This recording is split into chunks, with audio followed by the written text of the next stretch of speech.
Guys, magbalat tayo ng pineapple. Ano guys, umpisahan ko na. Tigas. Tigas siya. Balatan ko na siya kasi hinayang ko yung nakaraan, binili ko.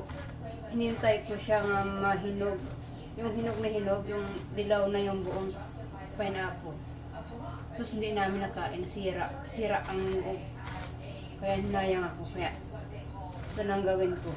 Kahit hindi pa siya masyadong hinog. Hinog naman to siya. Hindi pa masyadong dilaw. Balatan ko na lang. Yan.